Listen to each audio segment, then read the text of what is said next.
कहानी की शुरुआत होती है एक नटखट लड़के से जिसका नाम है थियो। वो इतना शरारती है कि वीडियो गेम का लालच देकर अपना होमवर्क दूसरों से करवाता था। घर में दरवाजे से नहीं बल्कि पाइप चढ़कर खिड़की से कमरे में घुसता। एक दिन वो केला खाते खाते छत पर गया और उसका छिलका नीचे फेंक दिया, लेकिन जैसे ही उसने छिलका फेंका एक चमकदार पोर्टल खुला और छिलका हवा में गायब हो गया। उसे जब नीचे गिरने की कोई आवाज नहीं आई तो वो चौंक गया। उसने नीचे जाकर चेक किया तो छिलका वहां था ही नहीं। थियो और हैरान हुआ। उसने अपना रोलर स्केट नीचे फेंका, वो भी गायब। फिर पत्थर फेंका, वो भी हवा में गायब हो गया। अब थियो डर गया और ये सब अपने बड़े भाई ऑस्कर को जाकर बताया। इन दोनों के माँ बाप अब नहीं थे और वो अपनी दादी के साथ रहते थे, लेकिन ऑस्कर उस पर गुस्सा था क्योंकि थियो ने उनकी माँ की पुरानी रिसर्च बुक के पन्नों से पेपर रॉकेट बना दिए थे। जब थियो ने कहा कि उसे टाइम पोर्टल मिला है तो ऑस्कर को लगा वो मजाक कर रहा है। असल में उनकी माँ अचानक गायब हो गई थी। थियो को लगता था कि वो किसी के साथ भाग गई हैं, लेकिन ऑस्कर मानता था कि उनकी माँ एक साइंटिस्ट थी जो टाइम पोर्टल्स खोज रही थी और शायद अब किसी और समय में फंस चुकी हैं। अब दोनों भाइयों की आपस में बहस बढ़ने लगी। तभी दादी ने उन्हें खाने के लिए बुलाया। दादी के सामने वो शांत थे, लेकिन जैसे ही दादी गईं, फिर से झगड़ा शुरू हो गया। गुस्से में ऑस्कर ने थियो को गाली दे दी। इस पर थियो ने भी गुस्से में ऑस्कर का टर्टल उठाकर पोर्टल में फेंक दिया। ऑस्कर परेशान हो गया। उसने हर जगह टर्टल को ढूंढा और मिसिंग पोस्टर्स भी लगा दिए। टर्टल उसका प्यारा दोस्त था और वो उसके बिना रोने लगा। थियो को अपनी गलती का एहसास हुआ और उसने फैसला किया कि सब कुछ ठीक करेगा। वो पोर्टल में कूद गया और वहां पहुंचा जहां उसने सब चीजें फेंकी थीं, छिलका, स्केट, पत्थर और टर्टल। उसने टर्टल उठाया और घर वापस लाकर वहीं रख दिया। फिर वह चुपचाप सो गया। अगली सुबह कुछ बहुत अजीब हुआ। थियो अभी तक सो रहा था, लेकिन ऑस्कर उठकर काम पर जाने के लिए तैयार हो चुका था। अब ऑस्कर की उम्र काफी बढ़ चुकी थी। मतलब थियो सच में टाइम ट्रैवल करके 1990 से सीधा 2022 पहुंच गया था। अब ऑस्कर एक फिजिक्स का प्रोफेसर बन चुका था। थोड़ी देर बाद वो डेविड नाम के एक आदमी की दुकान पर कुछ सामान लेने गया। वहां कुछ समय बाद उसकी बेटी एलेना भी आ गई। डेविड और एलेना बहुत पुराने दोस्त थे। डेविड बचपन से ही एलेना को पसंद करता था, लेकिन कभी उसे बता नहीं पाया। अब एलेना का डिवोर्स हो चुका था और वो 2 बच्चों की माँ थी। ऑस्कर के दिल में अब भी एलेना के लिए प्यार था। एलेना भी अब उसी यूनिवर्सिटी में इंग्लिश प्रोफेसर थी जहां ऑस्कर पढ़ाता था। उधर घर पर थियो उठ गया और ऑस्कर को ढूंढने लगा। वह टर्टल को उठाकर दादी के पास गया, लेकिन अब दादी बहुत बूढ़ी हो चुकी थी और उन्होंने थियो को पहचाना ही नहीं। जब ऑस्कर ने थियो को देखा तो वो एकदम चौंक कर बेहोश हो गया। जब उसे होश आया, उसने पूछा, क्या तू सच में थियो है? थियो भी कंफ्यूज हो गया। तुम कौन हो और मेरा नाम कैसे जानते हो? ऑस्कर ने कहा, मैं तेरा बड़ा भाई हूं। और कौन? थियो हैरान था कि उसका भाई एक ही रात में इतना बड़ा कैसे हो गया। फिर दोनों को समझ में आया कि थियो 2022 में टाइम ट्रैवल करके पहुंच गया है। बात करने पर उन्हें याद आया वो दिन जब ऑस्कर थियो पर गुस्सा था क्योंकि उसने माँ की रिसर्च के पन्ने फाड़ दिए थे। थियो ने ऑस्कर को माँ की रेड ड्रेस वाली एक फोटो दिखाई। अब थियो परेशान हो गया और 1992 में वापस जाना चाहता था क्योंकि उसे डर था कि अगर लेट हो गया तो दादी डांटेंगी। वो छत पर पोर्टल में वापस जाने गया, लेकिन जैसे ही उसने पत्थर फेंका वो गायब नहीं हुआ। अब वो पोर्टल बंद हो चुका था। थियो परेशान हो गया, पोर्टल कैसे बंद हो गया? ऑस्कर ने समझाया, टाइम ट्रैवल इतना आसान नहीं है। जिस रास्ते से तुम आए हो जरूरी नहीं कि वही रास्ता वापस ले जाए। अब उन्हें नया पोर्टल ढूंढना पड़ेगा ताकि थियो 1990 में वापस जा सके। ऑस्कर थियो को एक सीनियर प्रोफेसर के पास ले गया। उन्होंने बताया कि 2022 में भले ही साइंस और टेक्नोलॉजी बहुत आगे बढ़ चुकी है, लेकिन टाइम पोर्टल जैसा कुछ नहीं हो सकता। ये सुनकर दोनों निराश हो गए और वहां से वापस लौटे। थियो अब इस मॉडर्न दुनिया को देखकर हैरान रह गया था। जब उसने ऑस्कर का स्मार्टफोन देखा तो उसने पूछा, ये क्या है? ऑस्कर ने हंसते हुए समझाया, ये फोन है। पुराने फोनों की तरह इसमें नंबर घुमाने नहीं पड़ते और ना ही इसमें तार होती है। थियो की उत्सुकता बढ़ती जा रही थी, लेकिन ऑस्कर ने उसे शांत किया। अभी हमें टाइम पोर्टल ढूंढने पर ध्यान देना चाहिए क्योंकि तुम्हें वापस 1990 जाना है, याद है ना? तभी थियो को याद आया कि उसे अपनी माँ की रिसर्च वाले पन्नों में एक हाथ से लिखी हुई लिस्ट मिली थी। जब वो पेपर रॉकेट बना रहा था तो उसे तंग करने के चक्कर में वो लिस्ट उसने एक डिक्शनरी में छुपा दी थी। ऑस्कर को लगा कि ये लिस्ट बहुत काम की हो सकती है। उन्होंने दादी से उस डिक्शनरी के बारे में पूछा तो दादी ने बताया, वो तो मैंने डेविड को दे दी थी। अगले दिन सुबह ऑस्कर डेविड से मिलने गया और थियो से कहा, तू घर पर ही रहना, बाहर मत निकलना। लेकिन थियो अपनी आदत से मजबूर था। वो चुपचाप घर से निकलकर एक मॉल में पहुंच गया। मॉल में उसे गैजेट्स देखकर मजा आ गया, खासकर जब उसने एक VR हेडसेट पहना तो वो इतना घबरा गया कि उसे गलती से तोड़ दिया। मॉल वालों ने ऑस्कर को बुलाया, जिसे सारा नुकसान भरना पड़ा। ऑस्कर गुस्से में थियो को डांटने लगा और फिर दोनों डेविड के डिपार्टमेंटल स्टोर में पहुंचे। उस डिक्शनरी को ढूंढने के लिए। डेविड ने बताया कि डिक्शनरी उसने घर पर रखी है। तभी वहां एलिना भी आ गई। थियो उसे देखकर दंग रह गया। ये बड़ी होकर इतनी खूबसूरत कैसे हो गई? एलिना ने पूछा। ये बच्चा कौन है और इसे मेरा नाम कैसे पता? ऑस्कर ने झूठ बोल दिया। ये मेरे कजिन का बेटा है। बात संभालते हुए एलिना ने दोनों को अपने घर पर बुला लिया। वहां उसके बेटे बेटी वीडियो गेम खेलने में मस्त थे। थियो भी उनके साथ खेलने लग गया और वीडियो गेम देखकर बहुत खुश हो गया। उधर ऑस्कर को वो लिस्ट डिक्शनरी में मिल गई और उसने थियो से कहा, अब चलो घर चलना है। लेकिन थियो तो मस्ती में था।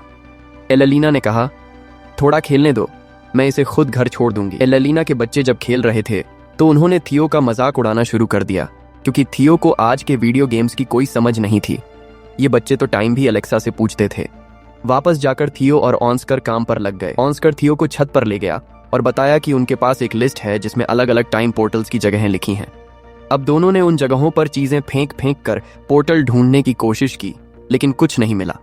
ऑस्कर को लगा कि शायद उसकी कैलकुलेशन में कोई गलती रह गई है, तो वह फिर से हिसाब किताब करने लगा। इस बीच थियो उससे बात करने लगा, तुम हमेशा अकेले क्यों रहते हो? तुम्हारा कोई दोस्त क्यों नहीं है? और सबसे जरूरी बात, तुमने अब तक एलिना को अपने दिल की बात क्यों नहीं बताई? ऑस्कर कैलकुलेशन करते हुए बोला, हाँ, एलिना का डिवोर्स हो चुका है, लेकिन मुझे नहीं लगता कि हमारे बीच कुछ हो सकता है। थियो ने बिना ऑस्कर को बताए उसके फोन से एलिना, उसके बच्चों और डेविड को डिनर के लिए उनके घर बुला लिया। जब सब दरवाजे पर पहुंचे तो ऑस्कर चौंक गया। थियो ने बताया, मैंने सबको कॉल किया था। ऑस्कर उसकी शरारत समझ गया। इस मुलाकात में ऑस्कर और एलिना एक दूसरे के करीब आ गए। अगले दिन एलिना थियो को शॉपिंग करवाने भी ले गई। थियो को नए कपड़े दिलाए। जब थियो ट्रायल रूम में कपड़े ट्राई कर रहा था तो वह हमेशा की तरह मजाक मजाक में फुटबॉल कमेंट्री करने लगा। एलिना को यह आदत कुछ जानी पहचानी लगी और तभी उसे समझ आ गया कि यह बच्चा कोई और नहीं बल्कि ऑस्कर का छोटा भाई थियो है। वह भावुक हो गई। उसने थियो को गले लगा लिया और पूछा, तुम इतने सालों बाद भी वैसे ही क्यों दिखते हो? तुम्हारी उम्र क्यों नहीं बढ़ी? थियो ने कहा, मैं एक टाइम पोर्टल में गिर गया था और उसी से मैं सीधे 1990 से 2022 में आ गया। एलिना को इस पर यकीन नहीं हो रहा था, लेकिन वो खुद देख रही थी तो मानना पड़ा। फिर उसने ऑस्कर से कंफर्म किया। ऑस्कर ने छत से एक पत्थर नीचे फेंका। पत्थर नीचे गिरने की बजाय उछलकर वापस ऊपर आ गया। इससे पता चला कि वहां टाइम पोर्टल है। ऑस्कर ने समझाया कि टाइम पोर्टल 3 तरह के होते हैं। पहला, जिसमें से आप सीधे एक टाइम से दूसरे टाइम में जा सकते हो। दूसरा, जो आपको किसी भी रैंडम टाइम पर भेज देता है जहां आप चाहो वहां नहीं। तीसरा, बहुत खतरनाक, क्योंकि उसमें जाने के बाद वापसी नहीं होती। थियो पहले वाले पोर्टल से 2022 आया था। अब उन्हें वही सही पोर्टल ढूंढना था जिससे थियो को वापस 1990 भेजा जा सके। अब सब लोगों ने मिलकर रोज रोज रिसर्च करना शुरू कर दिया ताकि सही टाइम पोर्टल ढूंढा जा सके। एलिना का हर दिन आना जाना ऑस्कर को अच्छा लगने लगा। वह इतना खुश हो गया कि अकेले में नाचने तक लगा। अब ऑस्कर और एलिना ने मिलकर सही पोर्टल ढूंढने की ठानी। लेकिन एक बात थी, एलिना थियो को 1990 वापस भेजकर बहुत खुश नहीं थी। क्यों? क्योंकि अगर पास्ट बदला तो हो सकता है उसका फ्यूचर भी बदल जाए। शायद उसके बच्चे कभी पैदा ही ना हो और वह अपने बच्चों से बहुत प्यार करती थी। लेकिन ऑस्कर ने उसे भरोसा दिलाया, थियो के वापस जाने से तुम्हारी जिंदगी पर कोई असर नहीं पड़ेगा। मैं वादा करता हूं, सब वैसा ही रहेगा। अब वो लोग सोचने लगे कि ऐसा क्या किया जाए जिसे दोनों टाइमलाइन जैसी है वैसी ही बनी रहे। थियो ने एक आइडिया निकाला। उसने सोचा कि अगर वह अपनी मम्मी के पुराने कोऑर्डिनेट्स को क्रैक करना चाहता है तो उसे एलिना के बच्चों की मदद लेनी होगी, क्योंकि अगर वो बच्चे पास्ट में उसकी मदद कर पाएंगे तो यह तय हो जाएगा कि वो फ्यूचर में जरूर पैदा होंगे। तीनों ने मिलकर मैप देखा और एक ऐसा रास्ता ढूंढा जो थियो के हिसाब से एक टाइम पोर्टल हो सकता था। वह रास्ता एक बीच के अंदर था। थियो बहुत एक्साइटेड हुआ और पानी में कूद गया। उसके साथ ब्रेंडा और नेथन को भी कूदना पड़ा क्योंकि वो वहीं थे। जब वो किनारे पर पहुंचे तो सब हैरान रह गए, क्योंकि जहां वो रहते थे वो शहर अब वहां था ही नहीं, सिर्फ पहाड़ थे। इसका मतलब था कि वो पास्ट में आ चुके हैं। लेकिन एक दिक्कत हो गई, वो 1990 नहीं बल्कि 1939 में पहुंच गए थे। अब तीनों बच्चे एक अनजान वक्त और जगह में फंसे हुए थे। वो समझ नहीं पा रहे थे कि उनके साथ आखिर हुआ क्या। असल में उन्होंने जिस पोर्टल का इस्तेमाल किया था वो दूसरे टाइप का पोर्टल था जो किसी भी रैंडम टाइम में पहुंचा देता है। इधर 2022 में एलिना ने ऑस्कर को कॉल किया और घबरा कर बताया, थियो और दोनों बच्चे गायब हैं। ऑस्कर ने अंदाजा लगाया, शायद उन्हें 1990 वाला पोर्टल मिल गया है। अब ऑस्कर और एलिना ने तय किया कि उन्हें भी उस पोर्टल से जाना पड़ेगा बच्चों को वापस लाने के लिए। उधर 1939 में थियो, ब्रेंडा और नेथन बहुत परेशानी में थे। ना पैसे थे, ना फोन काम कर रहा था, ऊपर से बच्चे भूख से परेशान थे। ब्रेंडा और नेथन ने सोचा कि क्यों न अपने गैजेट्स से कुछ कमाई करें। उन्होंने एक माइंड रीडिंग मैजिक शो शुरू किया। नेथन दूर बैठ गया और ब्रेंडा ने आंखें बंद कर ली। थियो ने बोर्ड पर नाम लिखा और ब्रेंडा के सामने खड़ा हो गया। नेथन ने वायरलेस ईयरफोन से नाम ब्रेंडा को बताया। लोगों को लगा लड़की बिना देखे नाम बता रही है, यह तो जादू है। ऑडियंस खुश हो गई, तालियां बजने लगी। अब उनके पास कुछ पैसे आ गए। लेकिन तभी पुलिस आ गई, क्योंकि बिना परमिशन पब्लिक में कुछ भी परफॉर्म करना मना था। जैसे ही थियो ने पुलिस को देखा, उसने अपने साथियों को इशारा किया, भागो। तीनों वहां से दौड़कर भागे। तीनों बच्चे भाग ही रहे थे कि तभी एक अनजान आदमी आया और उन्हें पकड़कर किडनैप कर लिया। वो उन्हें कहीं दूर किसी अनजान जगह पर ले गया। अब इन बच्चों की जान पहले से भी ज्यादा खतरे में थी। दूसरी तरफ 2022 में ऑस्कर और एलेना को 1990 के पोर्टल की एंट्री मिल गई। दोनों ने एक दूसरे का हाथ पकड़ा और पोर्टल में कूद गए। एलेना को सच में लग रहा था जैसे वो कोई सपना देख रही हो।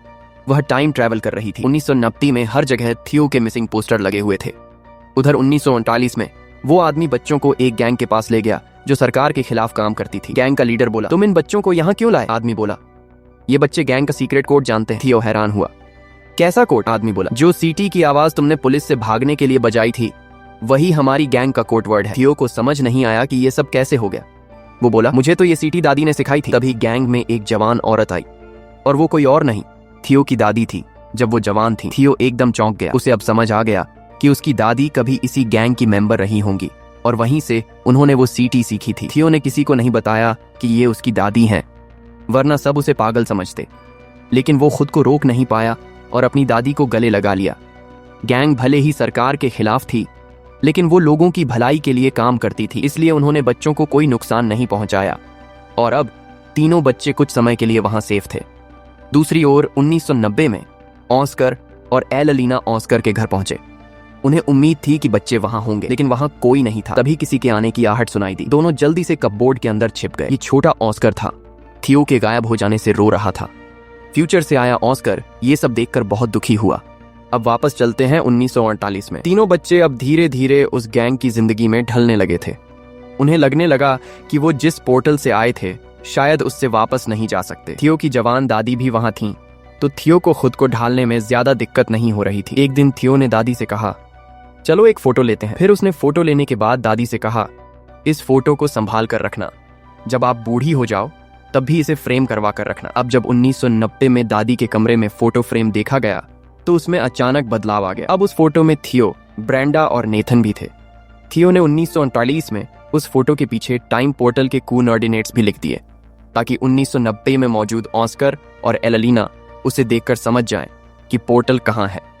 अब ऑस्कर और एलेना ने फैसला किया उन्हें 2022 वापस जाना होगा, ताकि वो सही पोर्टल से 1949 पहुंच सकें और बच्चों को वापस ला सकें।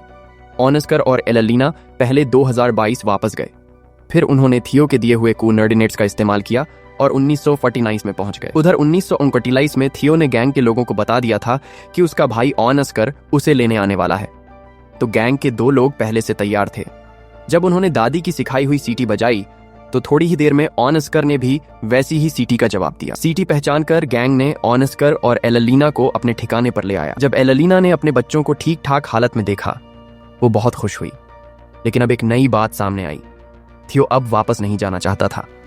उसे 1939 का माहौल अच्छा लगने लगा था। ऑस्कर को यह सुनकर बहुत बुरा लगा। उसने थियो से कहा, हाँ माना हम दोनों भाई झगड़ते हैं, पर इसका मतलब ये नहीं कि मैं तुझसे प्यार नहीं करता। तेरे जाने के बाद मैं कितना रोया हूं, तू सोच भी नहीं सकता। प्लीज वापस चल। तभी उनकी जवान दादी वहां आई। ऑस्कर उन्हें देखकर हैरान रह गया, लेकिन उसने कुछ नहीं कहा। अब सबको 2022 वापस जाना था। गैंग का एक आदमी उन्हें गाड़ी से छोड़ने जा रहा था। वो आदमी कोई और नहीं बल्कि ऑस्कर और थियो के दादाजी थे, जब वो जवान थे। जल्द ही सबको 2022 में वापस जाने वाला टाइम पोर्टल मिल गया। अब ऑस्कर ने थियो को 1990 में वापस भेजने की तैयारी शुरू कर दी। वो पोर्टल वही था जो पहले उन्होंने कंस्ट्रक्शन साइट पर ढूंढा था, लेकिन थियो वापस नहीं जाना चाहता था। उसने रोते हुए कहा, 1990 में मेरा कोई नहीं है, माँ बाप नहीं है, मैं वहां बहुत अकेला महसूस करता हूँ। मैं अब तुम्हारे साथ रहना चाहता हूँ। तुम्हें देखकर मुझे पापा की याद आती है। ऑस्कर ने उसे गले लगा लिया और बहुत प्यार से समझाया, 1990 वाला ऑस्कर भी बहुत अकेला है, उसे भी तेरी बहुत जरूरत है।